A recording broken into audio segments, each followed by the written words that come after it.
Thank you. There are three types of university education that we have today, which is a campus, on-campus education, face-to-face.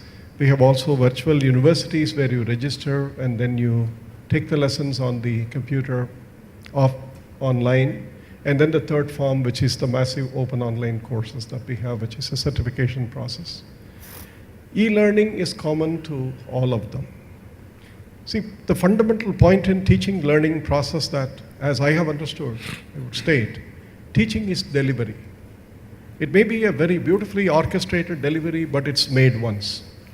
Learning is experiential. It doesn't happen at the time that the teacher delivers the lecture, always. Doesn't always happen. That's why people thought that e-learning is a way of capturing the teacher's thought processes electronically and leave them there. Okay. Ideally, that's a beautiful supplementary model. It hasn't worked that way. E-learning today, as we have understood, is a teacher's lecture in PDF format and a teacher's classroom in an MP4 video, and then leaving the students to figure out the rest. Okay. That's not e-learning. That's basically content delivery using a different mechanism. Instead of a teacher being present, the teacher being omnipresent on the internet. Okay, my previous colleague, the mentor colleague, Professor Anand, who was the director of IIT Madras, used to say that we have moved from the field of a Gurukulam, where the students used to go to the Guru's house and learn and live and learn. Please remember, that's most important. They live and learn. To today, the teachers coming up on your screen when you decide to go onto the YouTube. So it's called a Shikshakulam, so the teachers come when you want to come. Okay. That's just a medium. Doesn't introduce any learning processes any further than what a good teacher can motivate, what a good teacher can participate in discussions and so on. So as he said, there's a lot of information that we have today. So many courses, e-courses are there, 1,000 NPTEL courses. I'm party to that destruction, if I have to say that. Okay, I'm very much party to that there are 1,000 courses today online. Students learn the way they want to learn. I think we leave it at that. We want to create the best of the teachers to teach, and then leave the learning process to the learners to decide, with some mentoring between the teachers. E-learning, as we see it, that's how it should be done. It should not be done in the way of putting your course materials into the Moodle or any of these learning management systems and then telling the students, come back to me after 2 weeks or 3 weeks, which is what is happening in many places. So that's one part. The second part that I see is there's a lot of hype about somebody giving a lecture, somebody giving a presentation.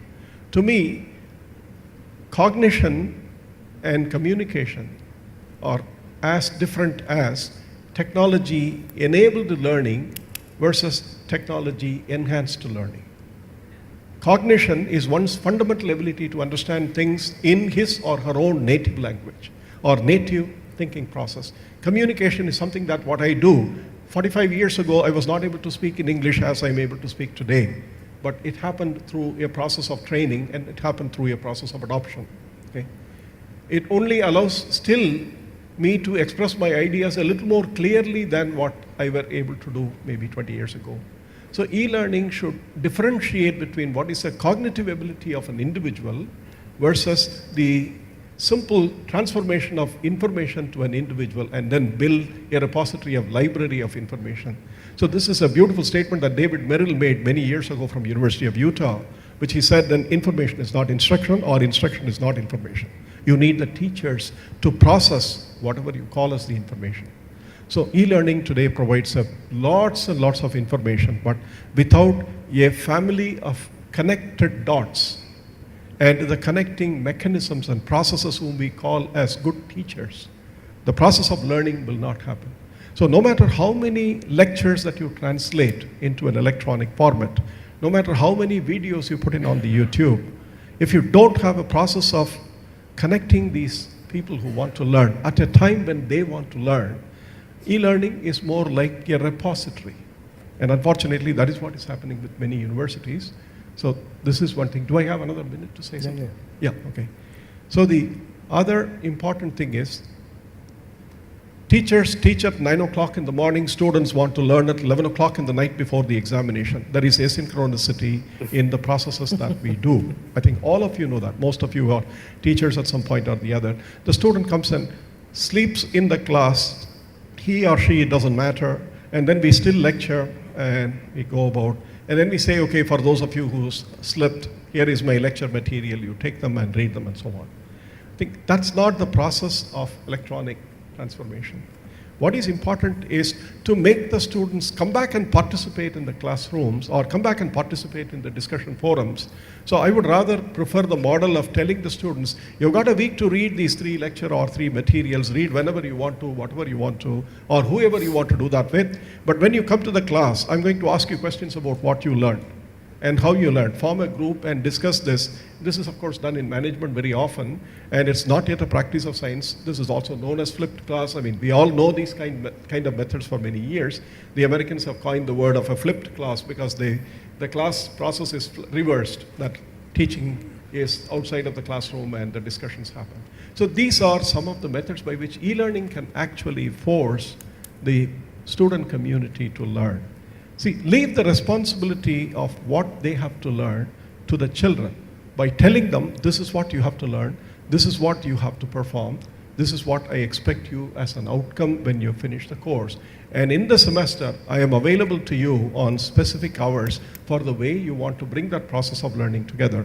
If you do that kind of a pedagogical change in the way we teach and the way we promote educational processes instead of pushing materials into them. Please, never push educational materials into the mind of an individual. It's a student who has to pull them from wherever he or she wants. That push-pull process is now reversed. We push them, they don't pull it, but we have to change that process. So e-learning will be very successful, in my opinion, if teachers adopt the technology tools to create something that is not normally there.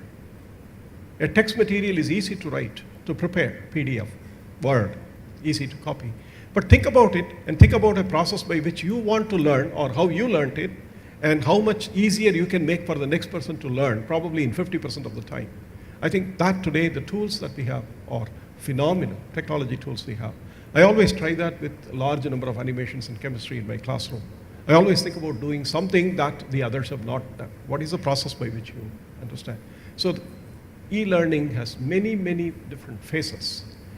The teachers have today not adopted in India as a major learning process. That's a sorry state of affairs.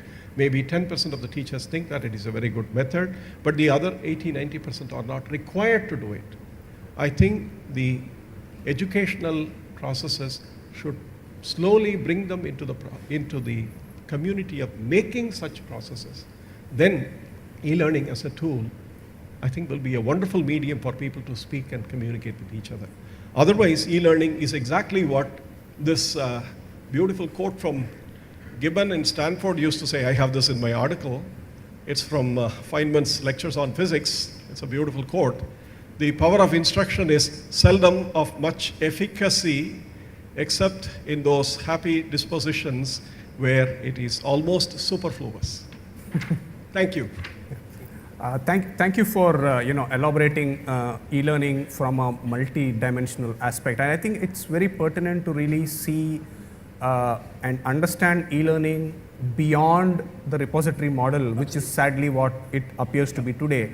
And I think you also elaborated on the aspect of the teachers or the faculty's capacity to deal with something like e-learning. I think it's a two-way street, like you rightly pointed out that the teachers have the capacity. But they have not been pushed to explore that capacity Absolutely. By either the system or by the community or by the industry. When you start doing that, this will happen. I think there's one interesting example to learn from, again, from the west side of the world. In the US, the second largest e-learning university in US is ITT Tech. It's a polytechnic kind of a school. Yeah. So they have done something very interesting. So 7 years back, they said, even if you are in a face-to-face program, you should do certain number of courses through e-learning. There's no choice out of it. And their philosophy was to really say that as a faculty, every faculty should be able to transact e-learning. And as a children or as a learner, every learner should be able to learn both from in-classroom and online experiences. And it's a very formative way of how they transform the way their whole institution operates. Yeah. And then it immediately opened up an interesting avenue where they have some 52 campuses across the United States. And once they were able to move certain courses onto the e-learning platform, the students not just had the faculty in their campus as available experts, but they immediately had experts on the same subject from 52 campuses available. Right? So there are very interesting experimentations which have been done. I would strongly recommend go and read some of their dissertations and papers from ITT Tech on how this has happened. And I think it also calls for a little bit of pushing ourselves as institutions to challenge ourselves to say, can we experiment with one course being e-learning, maybe a non-credit course, whatever it is, just to experience on a system scale what's happening, how are we able to deal with it, is the faculty team comfortable, are the students being able to look at it, are there any equity issues which are coming that certain children do not have access at home, or stuff like that. So that basically opens up an interesting dimension where I would really force each of you to take just a minute or two and speak on the topmost challenge you have as leaders for education institutions. Only one top challenge. I know it's pressing hard a little bit, but the topmost challenge for you as leaders of educational institutions when you look at digital future of your own institutions, right? So you can start from either ways, whoever wants to take it first. Okay. Dr. Vaidya. This is a massive exercise. So any massive exercise of this type always has a challenge. If there is no challenge, everything would have been perfect. If the immigration department of the United States, which is supposed to be very modern technology, you have all your fingerprints, everything captured. Why is that Shah Rukh Khan is detained the third time he is entering the United States of America? Still, there are some challenges somewhere to be addressed. It's massive. In India, especially when we are dealing with a very diverse set of student as well as faculty, so there are clearly different types of student and faculty, as a result of which we'll have the digital haves, the digital middle class, the digital have-nots, and to say that this is one fix-all solution in the name of digitalization and technology, and this is what all of you need to follow, is maybe the biggest challenge that we'll have to overcome, along with an equally powerful monster called the regulations that comes from the government. They'll say do MOOC, do distance education, do online education, everything. But I'm surprised to read a very recent notification from UGC. Maybe you would also read that. You could distance, online, everything. But nobody can take an examination beyond the territorial jurisdiction of your university. So somebody taking my online course in Chicago has to come all the way to Tanjavur and come and appear for the end semester examination. So look at the regulatory challenge that we have in hand. So we need more oxygenation through regulations than the current strangulations. Dr. Vishwanath. I have another concern. Through education, whether school education or higher education, we not only get knowledge, but also we want to teach punctuality, discipline, and many other good qualities for a human being. In this digital age, in online education, what will happen to these areas? For example, I am proud that 4 years I studied in Loyola College, and not a single day I was absent. I had 100% attendance in all the 4 years. I don't know what will happen in the future, because you can study at home, you can study from under the tree, etc. And will you be able to teach punctuality to our people? Because we require discipline in this country. Because as he was pointing out, it's a diverse country. We are divided into 36 states and union territories. We speak about 800 languages. We are divided into many religions and 25,000 castes. all kinds of things which is dividing us. But we must be able to do something through education to bring them together, to teach them discipline, to teach them punctuality, which is not much followed in our country. How are we going to solve this problem during this age of digitalization? This is my concern, and I always feel, of course, these two are teachers. They must be able to tell us how we are going to do this with the students so that they will get knowledge. Also, at the same time, they will learn discipline, punctuality, and other good qualities which we require as a human being, as an Indian national, and as a good citizen of the country. You know what I do every time when I start a class every semester? Sorry, just Go ahead. I tell my students, you see, it's going to be fun. My course, you will have to really work hard to fail my course. Doesn't mean that it's easy to pass. So that's the message that I give before I start, and the experience has to be that. So, before we get to Dr. Sundar, maybe if there are questions, can be passed on to Ganesh there. Yeah. So, Dr. Sundar. Yeah, I'll take 2 minutes. Yeah, please. Okay. The topmost challenge that we have today is that parents and teachers don't speak the language of their kids and their students. That's a bottom line discommunication from day one. The students today are multitasking students. They have too many things in front of them, and it's important for you to bring them to the table of education even for a short while by speaking the language in which they do most of their work, which may be today mobile or it may be some other form. I think today it's mostly mobile. The first thing that we do in our college is to tell the students, shut off all your mobiles, you can't bring them into the class. That's the biggest mistake that we are making. The reason is we do not know how Sir, to mobiles use. are not allowed in many colleges. That's right. That's even worse. That's even worse. But the problem is, I think many of you might know what is called the clicker class. The clicker classes are very famous and very useful in all the places. The clicker class is essentially you ask the students to answer your questions through the mobile. And when Amitabh Bachchan does this in Kaun Banega Crorepati, everybody is happy. But they don't want to do the same thing in the classroom. Why don't you put about 10 to 15 questions towards the middle or in the end, or spread the questions in between and say, now you got 30 seconds to answer the question, use your mobile if you wish. I get your answer. Please, the students use your device, use your communication tool, and that's a language. And they are into many things. It's important for us to understand. We cannot force them our language. The most beautiful example that I had in one of the TED lectures is by this famous educationist, English educationist. He gave the 2 videos, beautiful, 10 million viewers. Ken Robinson? Ken Robinson's second video. One of the videos he says, the father walks into the room and the child is drawing, it's about 4 years old or 5 years old, the child is drawing an image. The father asks the child, what are you doing? The child says, I'm drawing the picture of the God. And the father says, picture of the God? Nobody understands it. Millions of years, no one understands it. The child says, wait for a minute, you will get it.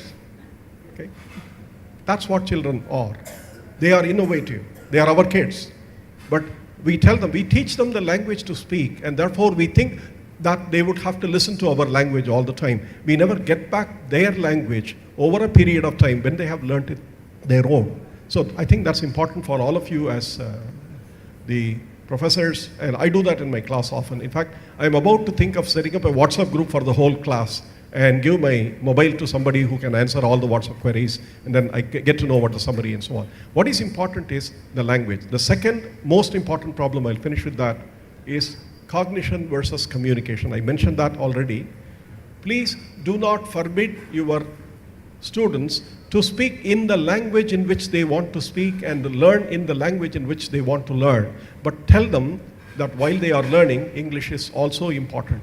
Do not deride them if they are not able to speak in English well, because then after some time, we do not know whether the student's inability to speak in a language versus the student's inability to put the ideas together. These two are often misunderstood.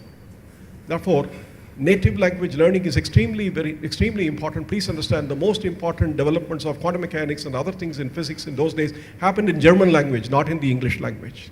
It was in the local language.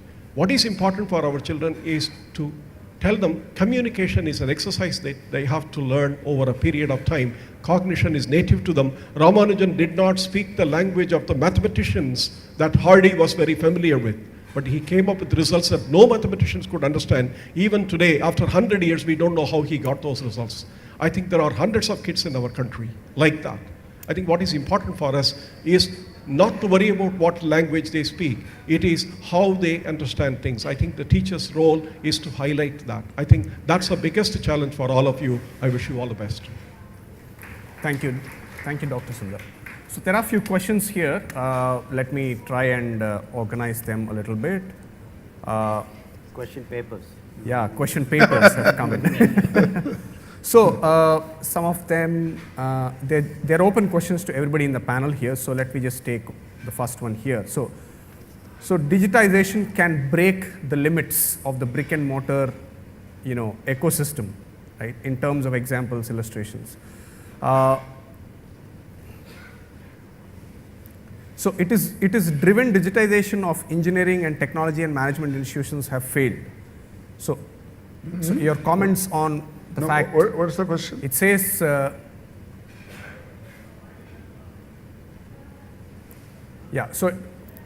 it basically says government-driven digitization of engineering and technology management institutions have failed. Your comments. I don't understand. Well, I don't know on what experience the person has asked this question, because I've always had this opinion that the government is yet to drive digitization in education, and The government has not done anything. we are now actually making Taking some steps. some efforts in that direction. Just as we were about to enter, we were discussing about a massive portal called Swayam, which hopefully will be launched in this Independence Day. So that's the third dimension I was talking about, the ecosystem that's going to complete this chain, access content. So Swayam is going to be a massive portal that in an honest way is going to drive the digitalization process. And you were giving an example of this ITT Tech. Likewise, we are also now encouraged to allow students to at least enroll for 20% of the courses on MOOC. So Swayam is going to be India's MOOC, and institutions will be encouraged to be active participants by allowing students to take 20% of the courses. So in my view, there is a positive step in that direction. Whether it's going to work the way in which we want it to work, still we'll have to wait and see, because of the diversity of challenges that we have. The progressives will embrace, those who want to complain will be left behind, but the first step in the right direction has already been taken. Okay, the results, maybe next time when you have a conference like this, we will share it with you. Yeah, the same question. I have a slightly different way of putting the answers. See, the problem that we all perceive is that the government is driving the education. The government is not in a position. Please remember, each government is 5 years mandate. They've got very specific things to do. They appear to be driving a program, but the program is essentially yours. The government can regulate, the government can support, the government can deregulate, the government can come to your help or say this is not viable. The perception from the government is, please remember, from the top of the pyramid. It sees the problems of the whole country in many ways. You and I in institutions see a very narrow, limited range of students and processes. Therefore, we disagree with large-scale perspectives when documents are written. What is important for all of us is not to criticize the government when it tries to come up with such a document, but rather tell them to rewrite the document, including these corrective measures which will allow educationists to contribute. If you remember, NPTEL was not a government-driven exercise. It was an IIT-driven exercise. The government gladly participated in it. And eventually the government owned it. Today, the government says it started the NPTEL. We don't want to disagree with it. It doesn't matter. If it is a good process, if it is a good project, I think everybody should own it. if government starts the national mission on education through ICT, it started about 5 years ago, I think many of us failed in our duty or responsibility in taking this forward, NPTEL, to 100 times much larger to arts and science colleges. So the responsibility is ours. So the perception that government started programs fail is a statement, but it has to be appended with the fact because the actual service providers were not in line with it. If you are in line with it, I think the programs will certainly come forward. And today, government is only looking for help from all of you. I don't believe that anybody wants to say, do what I say. I don't think they do that. It's only the teachers who tell the students, do what I say. Please remember. Government also will say In the that. interest of time, we are actually merging a little few of these questions into one question so that it can, set context for a larger audience here. So there's a specific question for Dr. Vaidya here. So 10 years from now, do you see educational institutions existing in a huge building spread over few acres, or will it be a portal?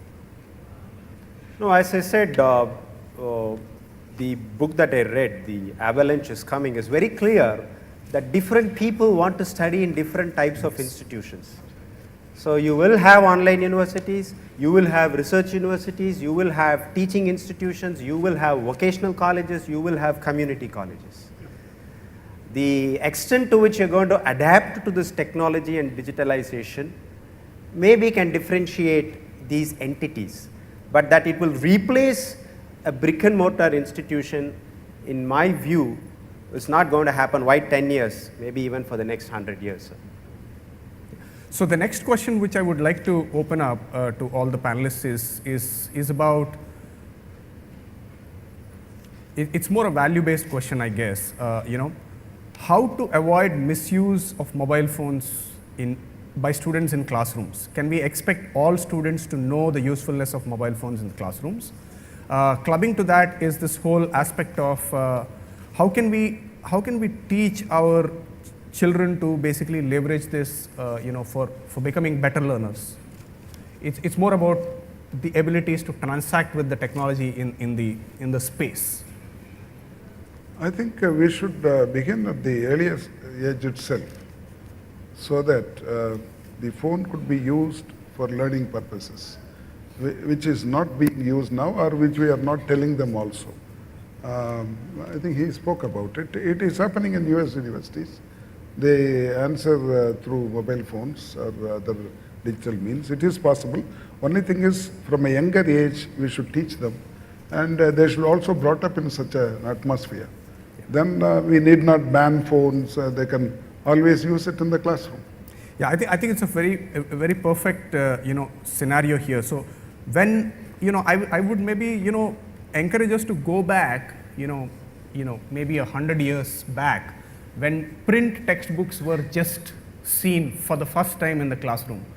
Did that throw the teaching learning process away? Did it disrupt? Print? We eventually found a way to deal with it, and I'm sure we will find ways to deal with the mobile technology or whatever is the technology you bring into the classroom. I think I would want to maybe go back to an example which you said, things are happening in the West and stuff like. For example, last time when we were leading a education leaders delegation to Finland, we went into a semi-urban third grade classroom, third grade science or whatever is happening in the way they call it, science or social is kind of clubbed together a little bit.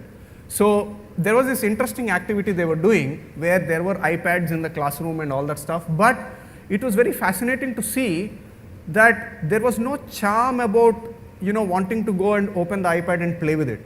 They were just treating the iPads in the exact same manner they were treating the textbook. So the whole charm of the disturbance value of the technology has been something which the teachers have handled in the very early grades itself, and that disturbance value is gone. And then the child then understands clearly that he or she, there is a way he needs to use it in the classroom and he uses that way in the classroom. But when I am using my iPad back at home, then there is a different way I use that. It calls to the point you were making about discipline. It should be brought about in the primary school and the high school. I think I went into a school in US in the ninth class, They were making an aircraft. A group of students were trying to make an aircraft model. And why we can't do this? We can't do this in our country. We should encourage. Our system has to change. And the student tendency also. You see, the more and more return rules you have in place, the more and more students try to break it. So the same is applicable for the digital rules also. The more and more digital rules you will have in place, student today, he knows how to break it also. So he knows how to play around the system. But we should maybe positively channelize those energies. So I have a student who developed one app called Bunk Bazaar. So you give him a timetable, you give a timetable. He will decide what type of a timetable he would like to have so that he maintains at 75% attendance. He will know which faculty is not good, which movie is coming, what time, when is this festival, when is my cousin's marriage. All this information he will feed. Then it will throw him a timetable to make sure 75% attendance is maintained. So, but the whole process is we are missing the intelligence of that student to be motivated to something else. That we have failed No, in our. we have resolved this problem. That's what I think. We don't give timetable at all. They make their own timetable. They can choose the number of credits, they can choose the professor, they can choose the subject, they can choose the timing. So they make their own timetable. So as we are getting to the time, I'm watching the clock here, we have 5 more minutes. So I'll just wrap up with one last question to all three of you. If you put yourself in maybe 2030, and you walk in your own institutions, from a visual point of view and from the way in which things happen, what would you imagine it to be? In 2030, when you come back and walk in, Shastra or VIT or IIT Madras. okay. What would you? I know, it's hard to answer. In 2030, if you are looking at it, see, the positive side of it, a lot of what is happening would have multiplied by probably 5-fold or 10-fold. So it's possible that all educational institutions have somehow or the other adopted to using the technology even for a fraction of their academic curricula and things like that. That's on the positive side. On the negative side, if we do not change our ways as we are doing today with the way teaching and the learning processes are happening, the rote processes will be even more.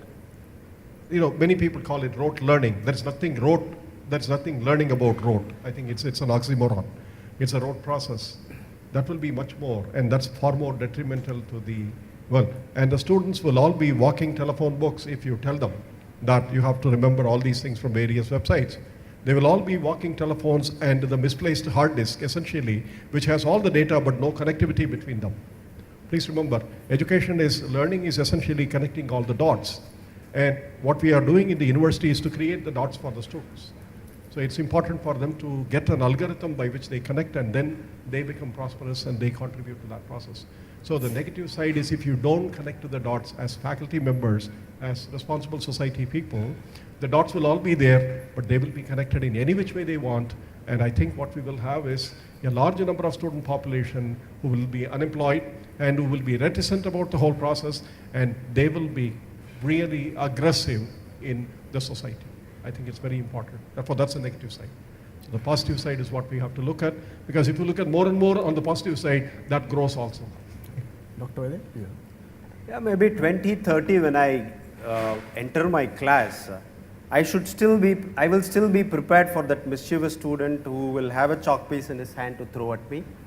A student who's, ready to capture me taking a class using his video instrument. So I have to not only be well dressed, but also make some sense inside the class. Did that in Cornell, do you know that? The angry professor in Cornell University, that's a fantastic video. Yeah. You should see that. Yeah. I did that. Students actually pictured the professor when the professor went out of his bounds to start chiding students and so on. The whole video became popular, and it was a viral video for nearly 1.5 million or 2 Correct. million. So I'll be prepared for that. So you should be prepared for that. I know, yes. And then thirdly also, the way in which I want the class to be conducted is no longer my decision. It's going to be more participative. So we would have democratized the teaching learning transaction inside the classroom to that extent. But all three will be there. Still I need my chalk piece, still the video instrument will be there, and we will be in a collaborative teaching learning environment. Dr. Vishwanath, you want- 2030, we will be the most populous country in the world without any government help. And in 2030, I expect totally government will liberalize or education will be liberated from government. At present, there is so much license permit Raj, what Rajaji used to call license permit Raj exists in education. All the shackles will be removed. The other thing is there will be no difference between government school, aided school, unaided school, etc. Wherever students want, they can go and join. The government will be in charge of all the fees, etc. Either it can be free or they will pay it. And I won't see anybody carrying a lot of books. He'll be carrying only, he or she will carry only a digital book, one book which will contain everything. With that one book, the boy will go to the school or college. I expect India to change a lot, provided we have good governments. I hope the education which we give will end up in a real democracy, and we will get good governments so that this country will be one among the best countries of the world. That's what I expect in 2030. So it was fantastic conversing with all of you folks and great questions from the audience. We will pass it off to the MC. Thank you. Thank you very much, gentlemen, for sharing your thoughts and views with us. It seems that digitalization is the way to go, and we need to learn to embrace it carefully. We need to learn to embrace it inclusively in terms of using it the right way rather than allowing misuse of any kind. So I now request Ms. Neeru Salat, Senior General Manager, to please step up, Senior General Manager of The Hindu, to please present a little token of our appreciation to our speakers and moderator.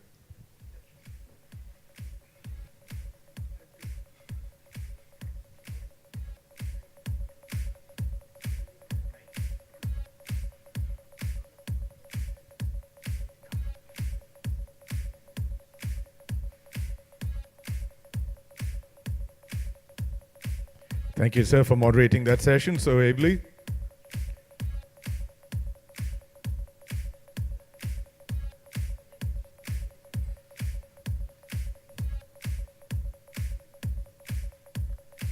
Are you all tired? You are sounding tired.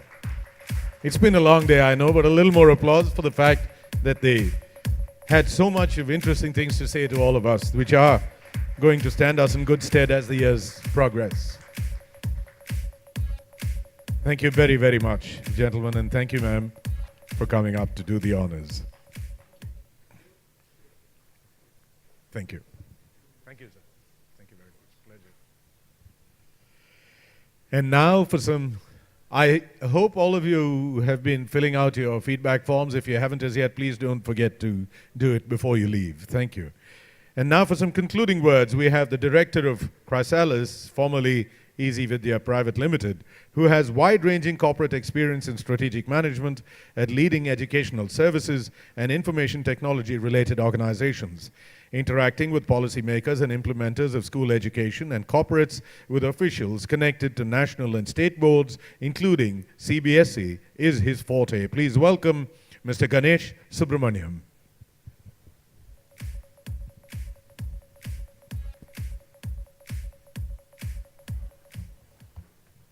Good evening, all. I'm sure you would have seen me walking up to the stage several times. So Hindu finally said, okay, you also take the stage for a while. And that's why here I am. The agenda says it's concluding note, but I would want to rename this as something else. I would want to call it as kickstarting note. Why am I saying it as kickstarting note? Because it kind of kicked me out of my comfort zone. And also, all the moderators and panelists were actually urging to start something anew, afresh, start something as an actionable. I have approximately 35 pages of notes what I've taken. If I start doing this, then we'll have to serve dinner and breakfast tomorrow morning. So instead of doing that, what I'll perhaps do is, I'll just take what is my personal take-home out of this entire day. Kailash started off with an amazing video, and he was insisting on 3 L's. It was listening, and it was to learn, and to lead. And he started off with this 3L formula, and then a lot of panelists took cue as that it's here the day of acronyms. From there, Kailash also talked about that slavery in education or denial of education is also violence for the children. He said that, and also he kind of inspired all of us by saying that he's starting off a movement called 100 million for 100 million, where he kind of promised himself that he will liberate all the 100 million children who are under slavery still. From there, the panel discussion moved on to yet another interesting topic of bridging gaps between education and employability. Chitra started off this session, and she posed a larger question on, is the gap is already been there and is becoming widened now, or is it the new one is just created just now? From there, Professor Bakshi took over, and he highlighted 5 things, which is namely, it is industry, cooperative education, students, curriculum development, and regulations and professional development of faculty. He also, in this side, brought in 3 R's, which is rigor, relevance, and research.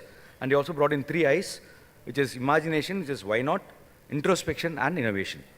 From there, we moved on to Meeta Sengupta, and she was actually bifurcating her entire discussion onto what institutions can do individually and what could be a systemic change.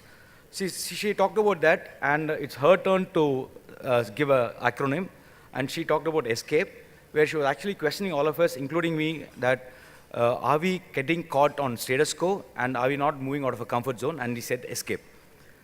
From there, we moved on to Sujit from Infosys, and his one single point agenda, which he was trying to convey across to all of us, including me, was that there's a huge distinction between a job and a career. And he was actually urging us that you don't prepare yourself to what the job vacancy is, but follow your hat, and your passion is going to be the word of the future. We finished that off, and then we moved on to another interesting session, Karanji's session. Honestly, I was not able to concentrate on Karanji's session because I was divided between what he was talking, what he was urging us, and the fantastic photographs what he was showing. So I was trying to kind of split my mind between these 2 things. As during the course of the thing, I also realized that what was happening to me during Karanji's session is the actual message what he was trying to convey. Be inspired. And I got inspired by the session. One message which was coming across to all the educators was that if you could inspire, if you could motivate, and if you can bring the passion for the children to think differently, the world will be a better place to live in. Interestingly, he also brought in not only the architectural science and art, he also brought in how technology could play a big role in the science of architecture. From there, Karanji also brought in as a moderator for the panel discussion, and we had 3 interesting panelists here. He also started off with 7 questions, which he urged the panelists to answer. From the sustainability point of view, Pranshu started off by asking a very provocative question on, are we all know that what you're buying is actually necessary or not? And if you could find out that it is necessary for me to buy, then can you be buying it in a more sustainable way? Pranshu left there and also shared his experience about how we can actually create, inspire students by sustainability measures. And then we moved on to Dr. Ashok Jhunjhunwala, and he brought in these 3 dimensions of how we have already achieved quantity and we have achieved access. And then he looked at the notion of quality, and he said that the current challenge of quality is that there is a linear definition of quality. And that's what he was challenging us. And he also gave a lot of interesting stories by which he was trying to highlight that if you have a linear definition of quality, then the challenge is that we will be able to access and we will be denying certain original talents of students. From there, we moved on to Sita, ma'am, and she was talking about that process is equally important, and she was talking about various examples of how we could actually do a sustainable living. And then Karanji also kind of concluded the entire thing by talking about how all of us can actually look at sustainability for the 7th generation. From there, we moved on to digitalization, and Banu started off with a very provocative question of are we worse than taxi drivers as educationists?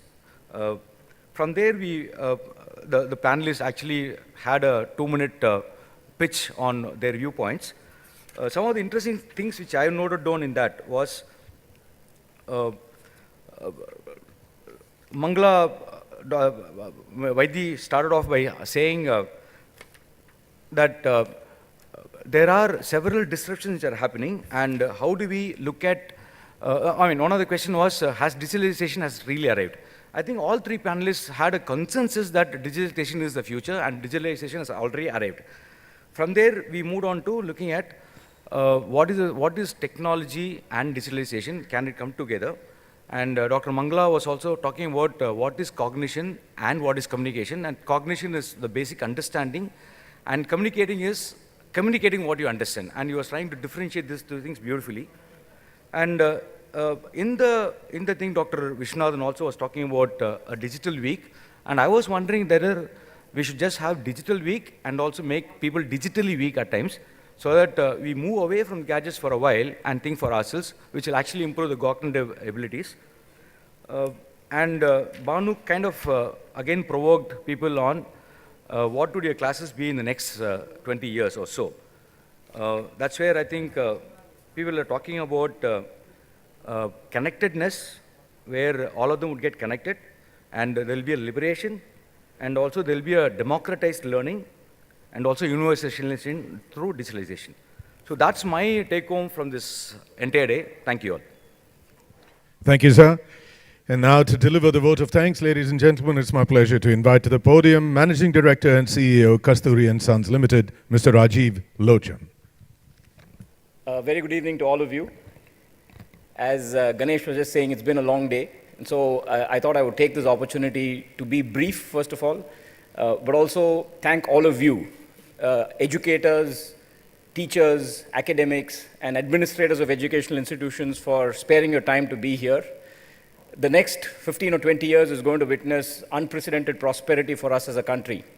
And I think what is going to keep us on the rails is all of you, because the Siksha and the education that you provide to the next generation is going to ensure that we get the discipline, the punctuality Dr. Viswanathan is talking about, the right balance between the chalk and the mobile device that Dr. Vaidya was talking about, and the right balance between cognition and communication that Dr. Mangalasundaram was talking about. So you carry a very big burden as we think about the future of this country. And I'm very grateful that you have taken the time to be with us today. As Ganesh rightly said, I think this is the start of a very important chapter for us. And at the Hindu group, we've always taken the cause of the country quite important, the need to inform our citizens and inform our public very seriously. And in the sphere of education, we've actually played a fairly significant role, and this gives us one more opportunity to help provoke a lot of thinking, a lot of deliberation, and a lot of discussion. And I hope you've taken 35 odd pages as well, like Ganesh has, in terms of notes, which you will then act upon. So my sincere thanks to all of you. Second, I want to thank all the panelists that spared the time to be here. And given that our fellow panelists from the last panel are here, Dr. Viswanathan, my personal thanks to you. Dr. Vaidya Subramanian, my personal thanks to you. And Dr. Mangalasundaram, deep gratitude for taking the time to be here and informing us. Really appreciate it. I want to thank our learning partners, Chrysalis, and also our presenting partner, Blue Star, and Mr. Tyagarajan and his colleagues, who've given us the opportunity to make this event happen.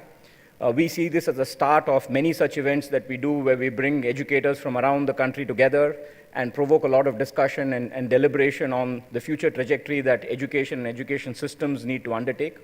So I do want to place on record our deep appreciation to Blue Star and the team there.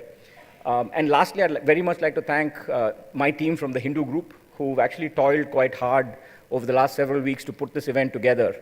So thank you, friends, for making this event happen.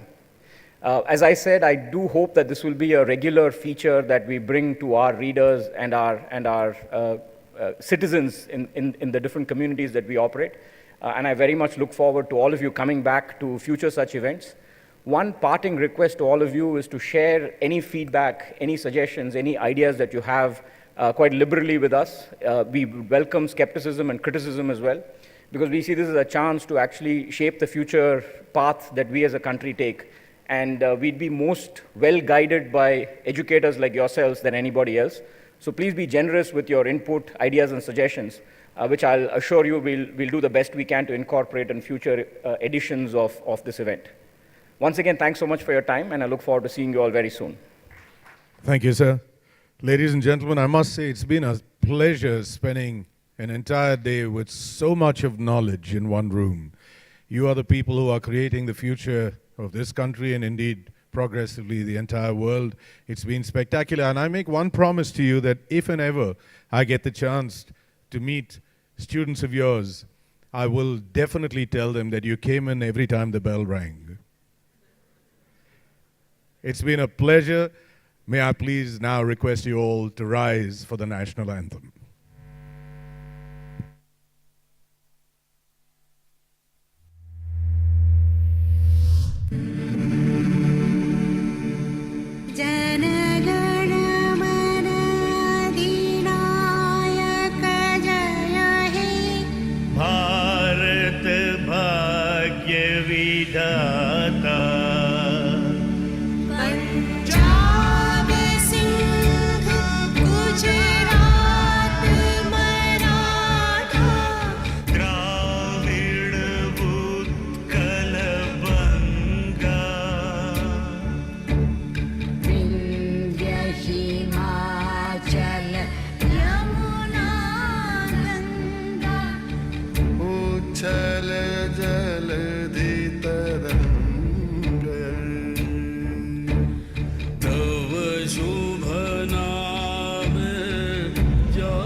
Jay, fantastic song just to continue making us excel in education. Thank you very much, ladies and gentlemen. It's been a pleasure. Look forward to seeing you all the next time.